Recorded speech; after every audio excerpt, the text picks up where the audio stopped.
The moderator of today's panel is Yen Parico.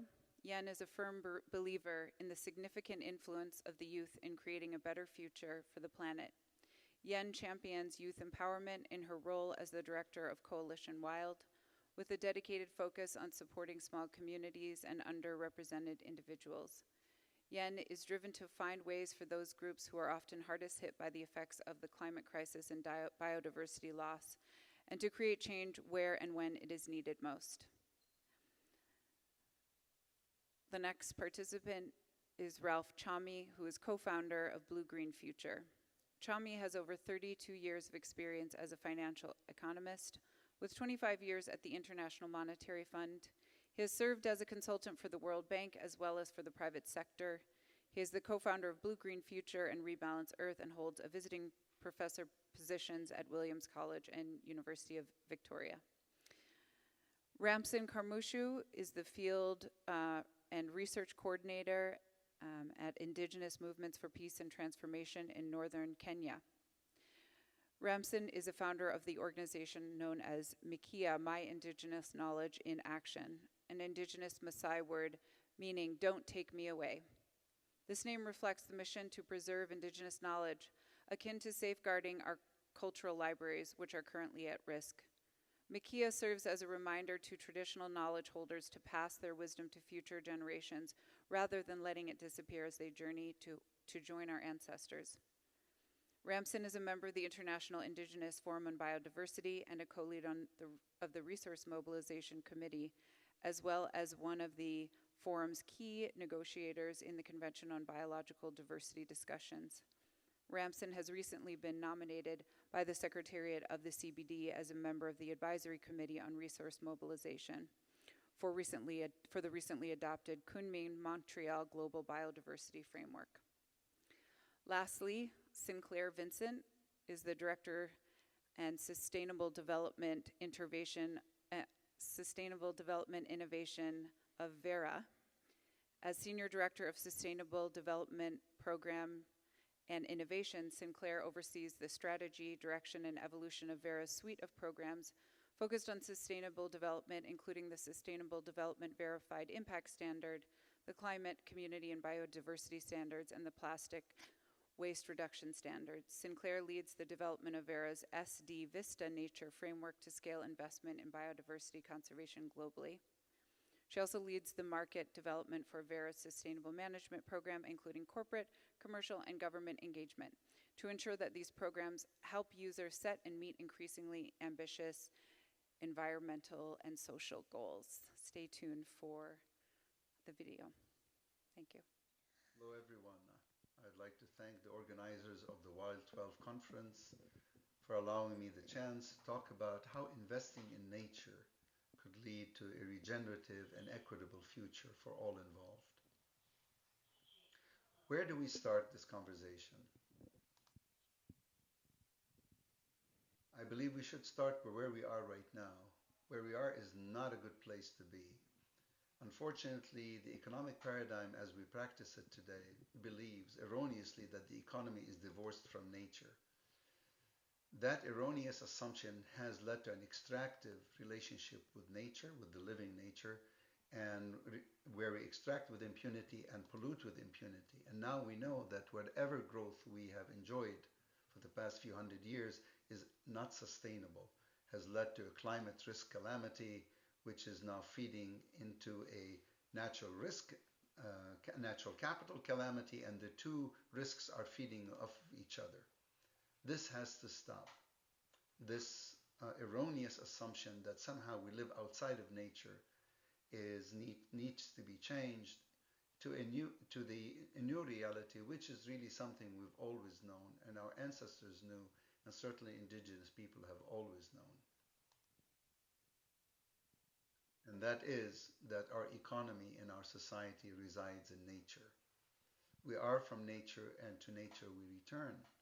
That recognition alone, would help us design the economy of the future, where nature is at the core, nature and its people are at the core. So with this recognition, how do we make it real? How do we make it feasible, given the market system in which we currently exist? Well, we already know we are facing the twin risks of the climate calamity and the loss of nature and its biodiversity. It turns out if we were to invest in nature itself, okay, through protecting nature, restoring nature, bringing back what was lost, nature would help us fight climate change by at least 38%, according to the latest reports from the IPCC. So we already have a plan of action. By investing in nature, we refer to that nature-based solutions. Nature rewards us by helping to minimize climate risk by at least 38%. So we already know the solution to this. Question is, how do we make it tangible? Where do we go?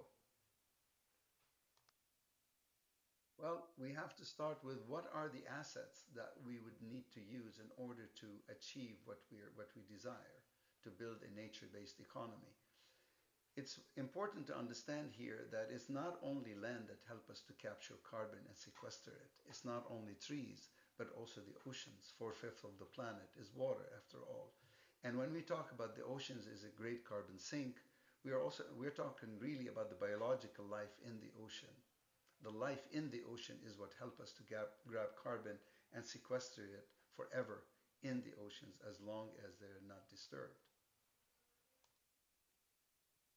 Well, we also know that it's not only flora that help us to fight climate change. So by restoring flora, it does help.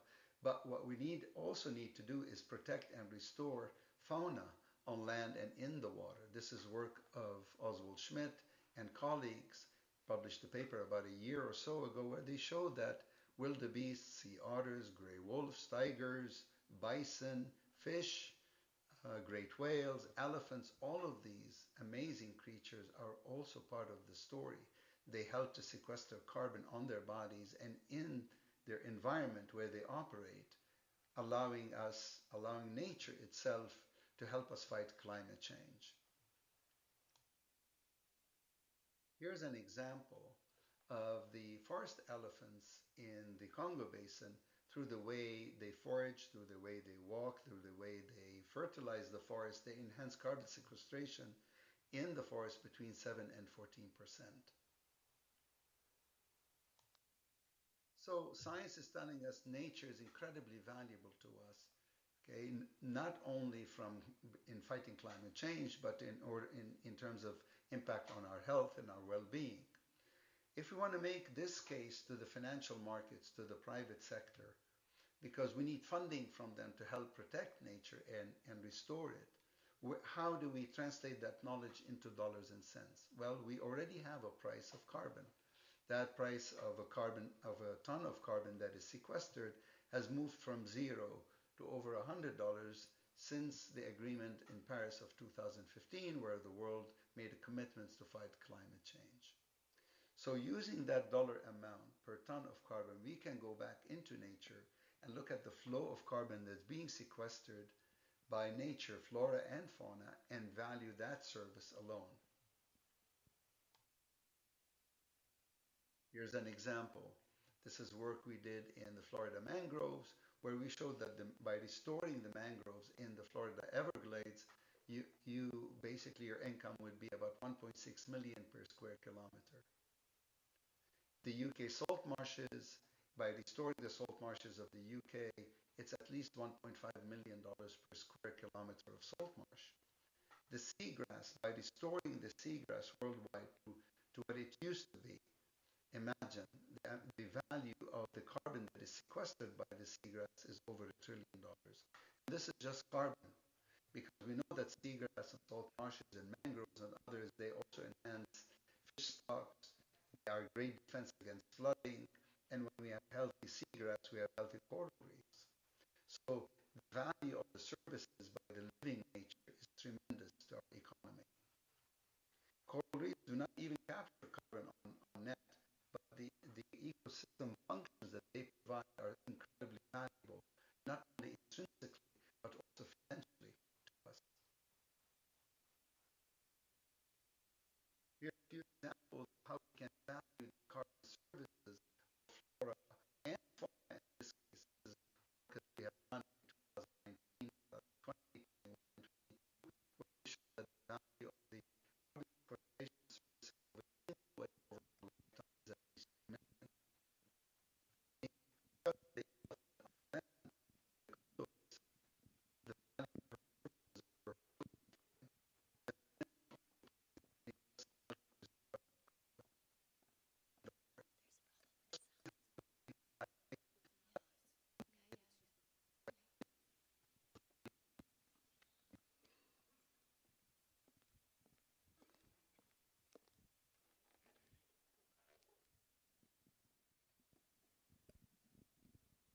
Good morning.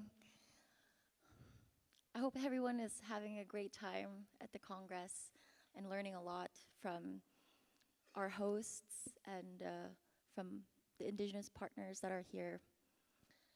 We're very lucky today to talk about resource mobilization because this is highly related to the topic that was discussed yesterday about the connection of the Global Biodiversity Framework and land tenure.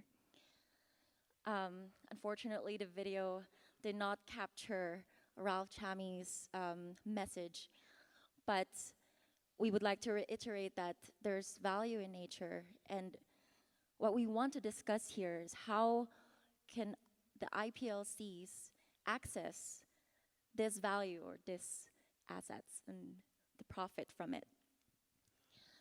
So in line with that, I would like to ask Ms. Sinclair Vincent about this value of nature, since you heavily talk or discuss and work on carbon capture.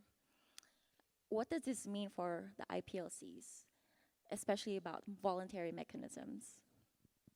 Sure. And thank you, everyone, for having me here. It's been wonderful being part of all of the conversations over the last couple of days, so really enjoying the time here. Maybe if I could pick up a little bit where Ralph's video left off, because he was talking about carbon and nature markets in a more voluntary context and how those can work and benefit communities on the ground. So he's talking about either carbon credits or nature credits, but the fundamental idea is one that is in conflict with how most of the people in this room think about nature, right? It requires us to put a monetary value on nature, which just doesn't feel right for many people. And so that's kind of the first hurdle that we have to get over and understand how it could benefit the people on the ground. And if we can put in the right kind of guardrails and safeguards, perhaps that benefit could actually be realized. So in theory, it could work really well. In practice, it needs to be done very carefully and very thoughtfully with the people on the ground. And so I would want to highlight just a few of kind of the challenges or the ingredients that would make this possible to benefit folks on the ground. And again, this is in a sort of voluntary context. If we are to do this, it needs to be done in a holistic manner. So meaning with a community approach, an ecosystem approach, not focusing on maybe one single species or one person in a community, or even one community when there might be multiple communities living in a given area. So it has to be done holistically and consistently, so that these communities can actually know that the flow of finance is going to come in and actually helps them meet, whatever their livelihood needs are. And that's the other ingredient, is actually meeting the needs of the communities. Hearing first from the communities, what do they need, and how should this finance be used, is absolutely essential. If we don't start there, then the benefits aren't really ever going to be generated. The communities need to have agency in that decision. These projects should be community owned, unless the community is working with another entity that they choose to work with and trust. But it should be community owned, and the entire community should be benefiting, not one individual or a couple individuals, but having the community benefit in a way that they agree to. And yeah, kind of all of these things go towards avoiding a very top-down approach. So it needs to come from the community themselves, and how do they actually manage their land, the biodiversity on that land, how do they interact with it, and how do their livelihoods depend on it. And only if we can design a project that's looking at climate change mitigation or biodiversity, nature restoration, and conservation, it has to be started with the community at the community level. So maybe I'll leave it there for the moment, and I'm sure we'll dig deeper also with Ramson. Thanks so much, Sinclair. Just going back before I move the discussion with Ramson, could you tell us more about that challenge, though, in creating that market? Because when we discuss biodiversity credits, the IPLCs are already the guardians, as reported, of 80%. Does this mean that they need to do more? What is expected from them? Because I feel like there's a lot of expectations from that statement. No, it's a great question. And I think it depends. I think it depends on the specific area and how it's being impacted by the change in climate. So the effects we're already feeling from climate change, those changes are happening faster than many communities have been used to over hundreds of years. And so even if 80% of biodiversity is currently being stewarded and managed well by the folks that know it best, we don't know what's going to happen in the face of climate change. And so they may well need more resources to continue to do their stewardship and in a way that actually fits within their culture, within their way of being, the way that they achieve their livelihoods and through their own Indigenous knowledge. So I think that 80% number is not necessarily here to stay unless we provide the resources that are necessary to manage a change that's happening, much faster than anything before. I think there's also other areas, what about the other 20%? And how is that done? And I think we should be listening to Indigenous communities about how best to approach that other 20%. It doesn't necessarily mean that putting a national park is always the best solution. And so how can we listen and learn from the Indigenous knowledge to better manage the 20%? And I think we'll get into some of the other numbers that we're often referring to. But yeah, I think the challenge is making sure that that finance is going to the place it needs to go and is benefiting the communities on the ground. And if we don't do that, if we are not paying attention to that, we're going to design a project that doesn't actually generate the climate or sustainable development benefits that it was originally set out to do. Because I feel like right now, it's investing in what's already taken care of. And I think Ramson and I were talking about this yesterday. He called it the priceless gift. And this has been ongoing for centuries. So what about the future now that we are in the front lines of climate change and we cannot just expect our Indigenous peoples and local communities to save us from that? There needs to be further support to continue these practices. And Ramson, I want to talk about the newly established Global Biodiversity Framework Fund, which promises 20% of the target, $250 billion. And it's supposed to directly support initiatives by IPLCs. Ramson, you've been in these meetings. Direct support seems such an abstract term, but how would you define it? What does it look like for a direct support? As what Sinclair said, it has to be directly funded to the ground, to the grassroots initiatives. Thank you so much, and good morning, everyone. Again, my name is Ramson Karmushu. I've been following the discussions around the post-2020 Global Biodiversity Framework negotiations, and I think the name direct came from us. And I'm happy that you're asking me that question, because we were demanding on direct financial flows to Indigenous peoples and local communities, which I really thank the support that we had from all sources, including all parties. And we have that term, direct financial support, in the Target 19 now being there, and it has been adapted in the Cumin Montreal GBF. And that GBF is a celebrated adoption that we all celebrated at Montreal. And actually celebrating it, it's just a document that can continue to not being meaningful to the world if we are not going to take actions that have been put in the KMGBF. The direct support is a simple term that we could use to address that there are challenges that we are having in terms of accessing finance to implement the to implement the CUMIN Montreal GBF or any other biodiversity strategy that's coming or financial flows, it's a broad term. And even recently, because I happen also to be at the Advisory Committee on Resource Mobilization, which is now coming up with a strategy that is going to implement the KMGBF, or that is going to implement the KMGBF, or to resource the implementation of the KMGBF.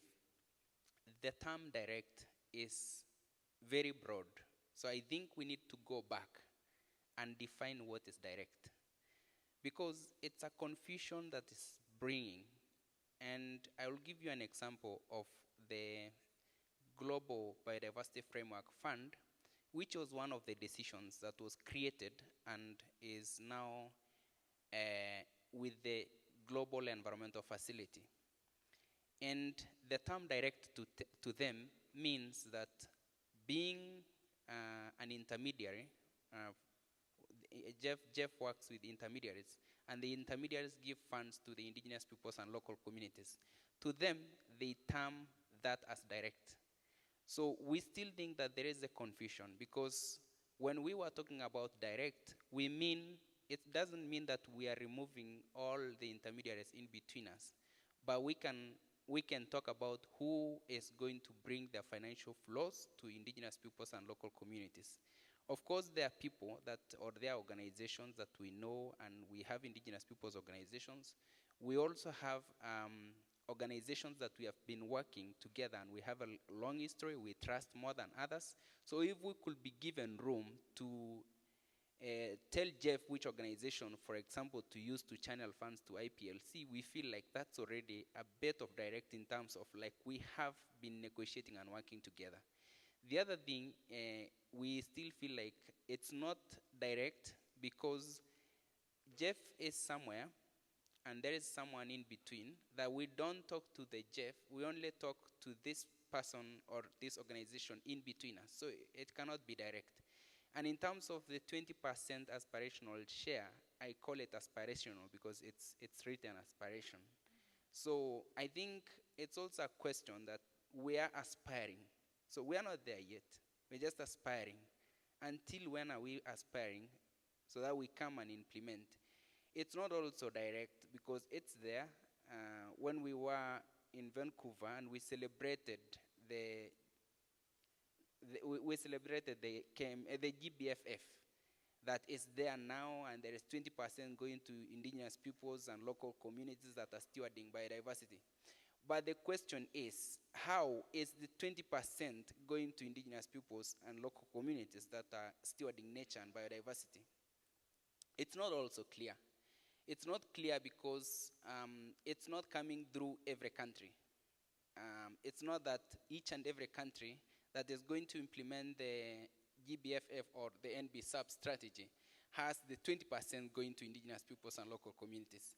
It's not also clear that the 20% is going through intermediaries to reach IPLC. It's not clear. It's not clear that at the global level, the 20% are put aside. No. But Jeff has said like the 20% will go through any avenue as long as the aggregate figure of the 20% reaches IPLC.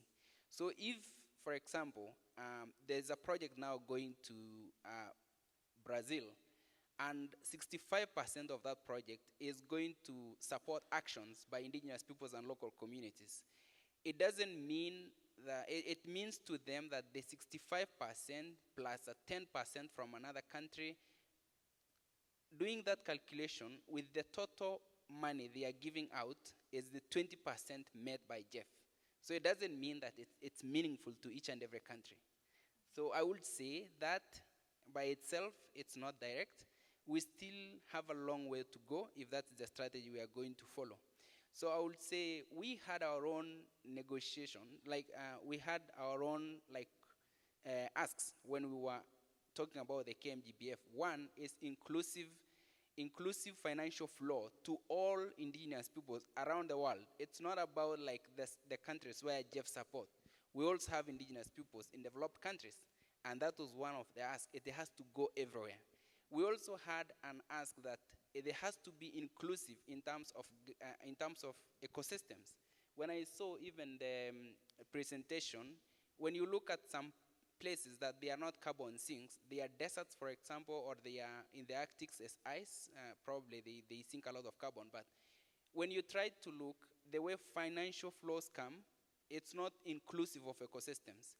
And it's a clear message we are also sending, that including those deserts and the places that are stewarded by indigenous peoples, it's important to us, and we want financial flows to go every ecosystem, whether being a desert, whether being a tropical rainforest, whether being a grassland or the ocean. Financial flows to support people that are living with nature is so important. And we always say, if we don't support, you, for example, support the tropical rainforest, you're leaving some critical areas, such as adjacent lands, grasslands, and the deserts. If the flourishing ecosystem continue to flourish, then it will attract more pressure from all the other sources, not from wildlife, not from people, but also from wildlife. All the elephants, the antelopes, everything will go to, and of course it will continue to go down. So the strategies we are doing today might harm the world bigger in the future generations that we are looking at. So I think looking inclusive in terms of landscapes, I think it's very important. The other thing, we are seeing financial flows that are direct, that are consistent. Sometimes you get a grant now and it stops completely, like you never get it again. Maybe it was a phase that you want to do creation of awareness, the next thing is to do another thing and another thing. And then we also say increased in volume. It has been very small, like very small grants that we are getting. And I think I mentioned yesterday, even here, that even the small grants we have been implementing, they have proved that they have worked with us, and we now want bigger grants that are flexible in terms of reporting. We report them according to how, like, it's important to us, and also in terms, we also implement according to the strategy that makes better to us, not according to the world. And yeah, I think I will stop there. Maybe, yeah. Thanks so much, Ramson. Yesterday, you also mentioned that it's time for bigger funding and flexibility. Do you also mean that there should be funding for divestments and investments? And will there be like room for this from the Jeff Fund, for example, or the other institutional funding that's available for IPLCs? Thank you again for that question. I think one thing is that we have adapted the KMGBF. That's so important and celebrated. It's so inclusive. It says a whole of government and a whole of society approach. Now, I think we are now going to ask that we should implement according to that, first of all. We should approach it as a whole of government and a whole of society. Everyone should be included in the implementation. And in terms of how much funding we are getting, or I would say, first of all, the 20% is nothing compared to the things that we are doing. IPLC have our indigenous peoples and local communities, as they steward nature or living with nature. They have been doing a lot of work that is pro bono services to the world. So it's time to recognize and actually pay what they have been doing for all their time. In terms of how I can use big funding, it's one term that people have been using a lot, like there is no capacity for IPLC. And I want to challenge everyone in this room and to the global world that is a term that is being used to manipulate and not give funds to the indigenous peoples who have been stewarding nature. We have a lot of capacity. And I will give an example that I always talk about, my own community. In 1996, we have been told so many times to create a conservancy and give some people to manage. But we refused it, and the elders created a conservancy and they managed it by themselves. These are elders who have never gone to school. We created a community lodge. That's a world-renowned community lodge now. It's attracting guests from all over the world. I will always say even Prince William stayed in our lodge. And he always sneak nowadays and come to the lodge and stay there because he feels like it's a very peaceful place to be. And those elders managed that resource for 20 good years from 1996, and the first time they gave to the youth who have now gone to school is in 2016. And we're actually facing more challenges today, even when being led by people who have gone to school and have education, than when elders who were known to have no capacity completely, they started this lodge from the scratch. They built very good cottages, and they bought cars, they managed the rangers, they kept all the biodiversity in a very good way, and and the way they were sharing revenue, we had a 60%, 20%, 20% that is shared to serve the 60% was serving the lodge and the staff. The 20% again is serving the whole area in terms of renovations of roads, looking at water, looking at the grazing systems, and employing staff. And the other 20% was saved, and they bought a lot of land outside our land to make it a bigger land than what we have. So I would say the elders that we thought did not have the capacity, that could show you that if I'm given money to spend and to do things around my land, I have the capacity. Thank you so much. So very quick question. If a donor gives you tomorrow 10, 20, $30 million, you're confident to say that your community can handle and manage those funds? I believe yes, and I also believe many other communities around the world will do that. The thing is, give the money and don't bring the bureaucratic top-down approaches. Give them the green light to solve the problems they are facing from the ground. And you will see them solving problems, and they will serve the whole world. I believe in that so much. I'm like 100% sure you will be amazed. And probably 30 million would not be enough anyway, so. It's very small. I know there are so many communities here who can absorb trillions of money. Yeah, and make the land better. Thank you so much. When I was flying here, I was seeing a lot of gullies. I think the indigenous people here, when they are given that fund, they will go down there and fix that problem. Yeah. Thank you, Ramson. So, for Sinclair, what are the ways for funders to respect individual communities' differences while designing their strategy for funding?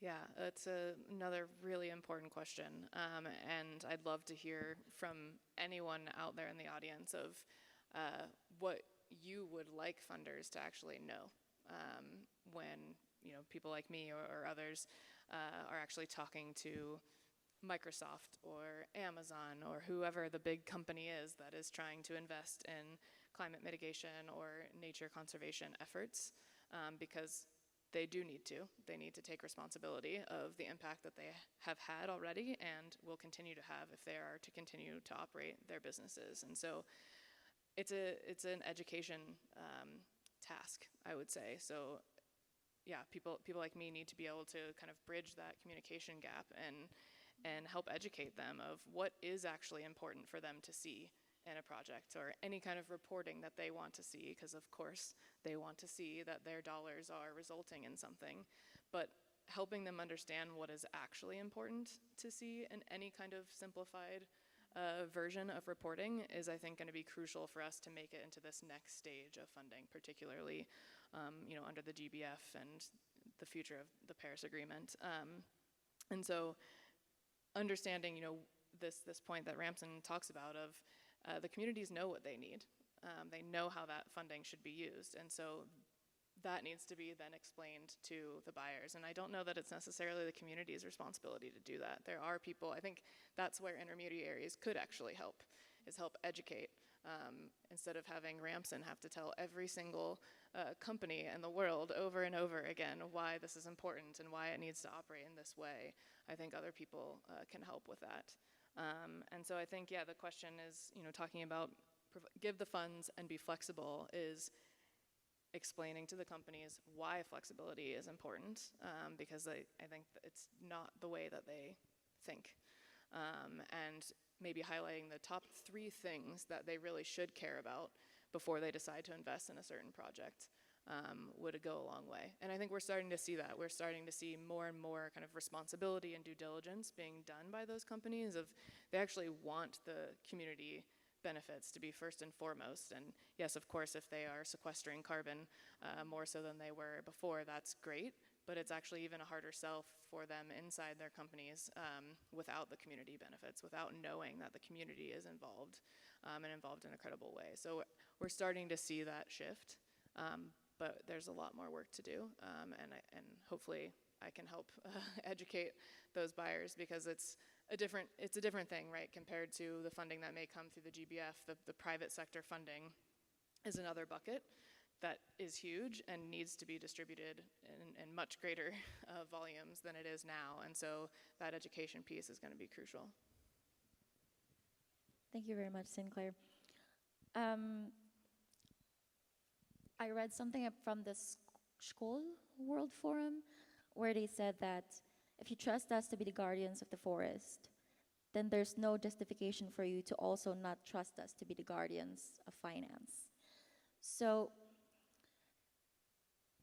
I think this is also an issue of trust between the funders and the IPLCs.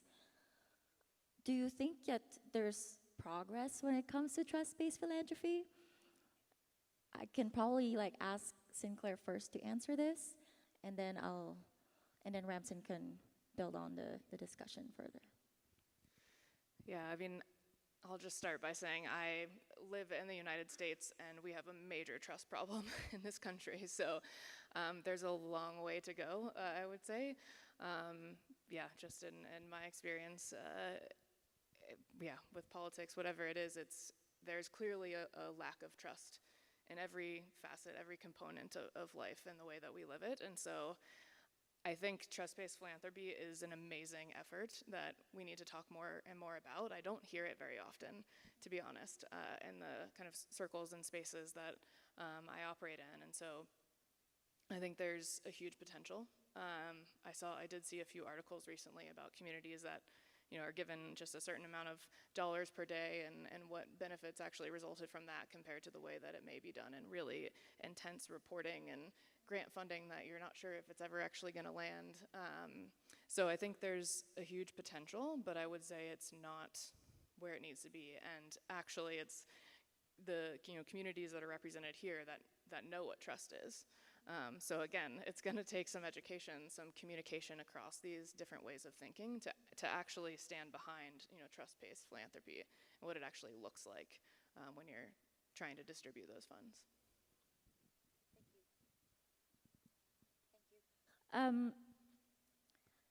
I feel like trust-based philanthropy, since I work for an NGO, it's also thrown around quite often. But before we get lost in translation, before it becomes a buzzword, could you give us probably 3 key points that should be considered when it comes to trust-based philanthropy? Yeah, I mean, I think it's the same points that should be considered for any type of finance that is being, distributed in whatever mechanism, whether it's more institutional, private sector, or through philanthropy. And it's what does the community need, and what do they depend on? How can this finance actually help them, and watch them decide how they need it? You're kind of, as the funder, you should be more of a participant, an observer in that process, rather than setting it from what you think is needed. I don't live in those places. I don't know how things work in that area, so I shouldn't be deciding how those funds are distributed. So I think no matter which mechanism, it's about understanding the needs and their goals. You were giving an example yesterday when we were chatting about hearing from the community. What is your criteria for any kind of investment here? And they should decide that, and then you can help them figure out what might be useful. But that's first and foremost, and I think building that trust, understanding their needs, and that they will tell you what they need, and empower them to tell you that. I think we probably shut them down most of the time when we're trying to hear what they actually need. Yeah, I think that's a great point, especially when you said about, you said something about being an observer for funders, because most of the time it's always about the numbers and the results, and you need to show us the results in a specific timeline that is not really matching the timeline of the communities. So for you, Ramson, what do you think is the ideal trust-based philanthropy picture? Thank you so much. I think I link that question to what you asked about, like, what do indigenous peoples on the ground feel when it comes to, like, what do we want?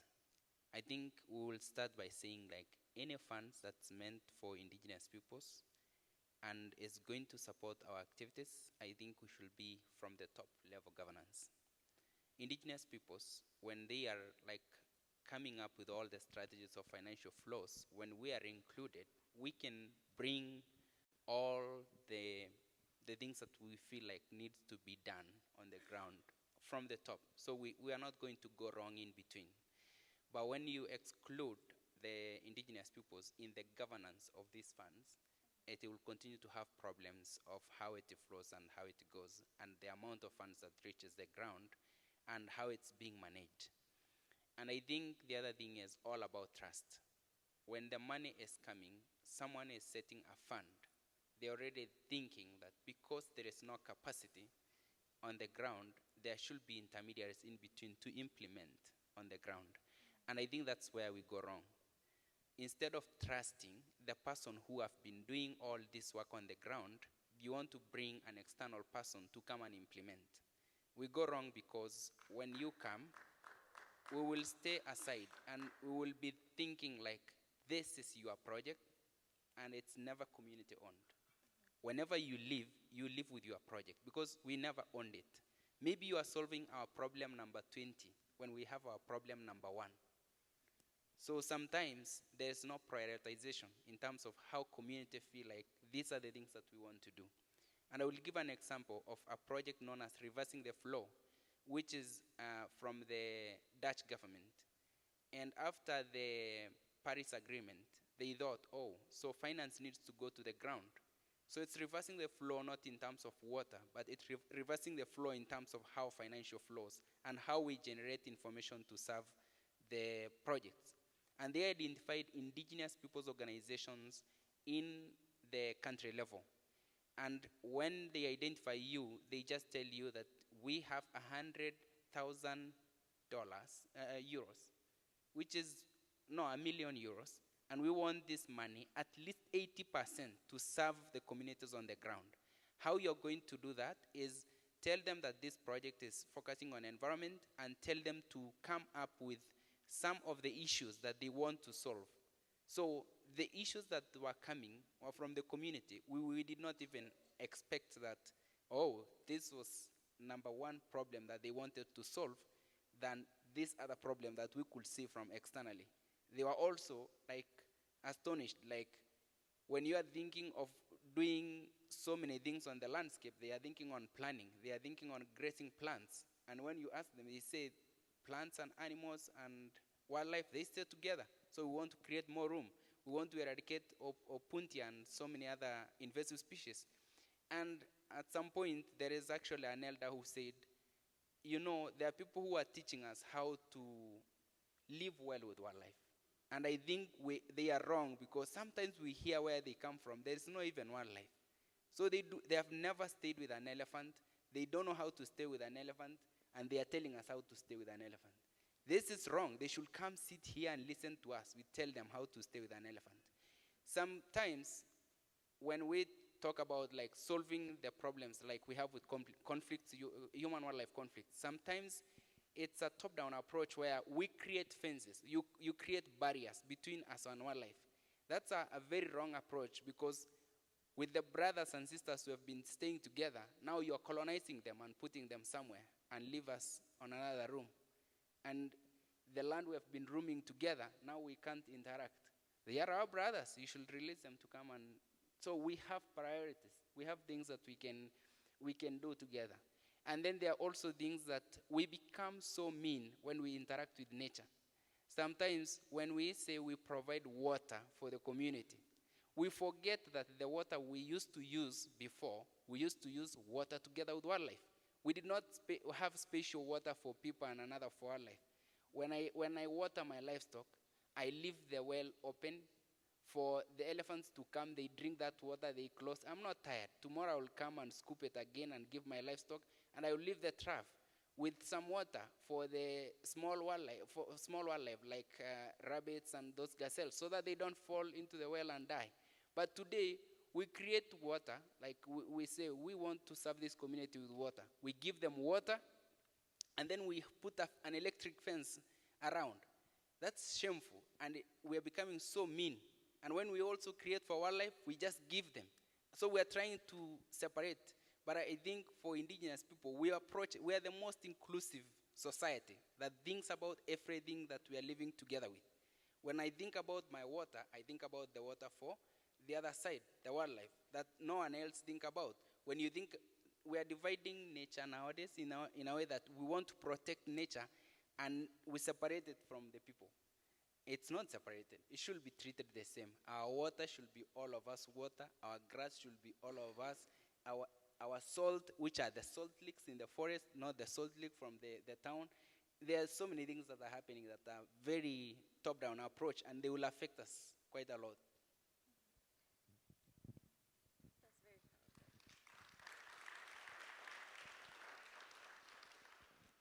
Thank you, Ramson. That's very, very powerful. I know that I want to be cognizant of everyone's time. So I want our audience to have like key takeaways from this panel, and hopefully start, like more conversation about this topic and how we can actually improve the system. This room, this whole Congress is a space for collaboration, partnership that's waiting to blossom. And I wonder if you could both share some key takeaways on how we can make sure that this partnership is equitable and it's not going to defeat the purpose of what we're basically fighting for or discussing in this Congress. Perhaps we can start with Sinclair, if that's okay. Yeah, I think much better to end with Ramson, always. Yeah, I mean, I think the biggest thing is just to keep talking, keep communicating, keep exchanging knowledge, whichever type of knowledge you have to exchange. I think there's no other way to improve how we think and approach these types of things and move money around to where it's needed. These are conversations we should have been having decades ago, and I'm sure all of you were having them decades ago, but there are some people that weren't. And unfortunately, those people are the ones that have a lot of the money that needs to be distributed. And so we have to be persistent and resilient in that and keep the conversation going. Without it, we won't be able to actually share that knowledge and spread trust, which a lot of people need help with. So yeah, keep up the conversations and hopefully invite those people in that may be the hardest ones to have the conversation with. Thank you so much. And I think it's very hard to find the right terms in terms of how to end this. But how I would say is that when we want to solve the problems of Mother Earth, I think it's also good to think about like who is it meant to. Sometimes when we want to solve problems that we are facing on the ground, it's best solved by the people who are living there. And when you involve them and you give them the steering to do everything that is needed to be done, can be done better and can be long-term, more than when we approach it from the other way. We do it and go, but when we give them, they steer and they continue to have it forever and ever. But when we face, like in terms of, we face a lot of threats as communities who are on the ground. And sometimes, like, I know maybe most of you would say they know what is happening in a place like Ngorongoro, Tanzania, where all the Maasai who are living in an area where they have been living for the whole of their lives and all their generations are now being removed for it to be created like a national park, which is, to me, it's a very wrong idea because it's still, we term that as colonial conservation. You're removing people to give someone to manage. So we also know who is coming to manage, like it's folks from, for example, the Middle East who have money and they want to create lodges, they want to do trophy hunting. And our business is not about all that. Our business is living there and living with nature and managing nature and benefiting from nature and nature benefiting from us. We are custodian of nature and we take care of nature. And nature also takes care of us. It's our medicine, it's our food, it's our home. So we don't really separate with nature. And when nature is ruined or when nature cries, we cry more. And when we cry, of course, I think it's a thing that's calling for us to fix the problems that we have. Thank you. Very much, Sinclair and Ramson. Like what I said earlier, I hope this panel serves as a great resource for future conversations about resource mobilization. We learned about how funders need to step up to be observers and to participate in these conversations and not isolate themselves just because they have the source of funds, but actually converse with the communities who are the hardest hit of the biodiversity crisis and climate change, and those who are guarding our biodiversity as well. And for intermediaries, it's not that they should be taken out of the equation, but we need to know how we can facilitate these conversations between the funders and the communities. So we do have roles. We just need to know how we can place ourselves and maximize our talent in that. I just want to finish this note that I had a mentor before who told me that we've come a long way when it comes to conservation. We should be happy that this is happening and we're having this. And I feel like we're not even there yet.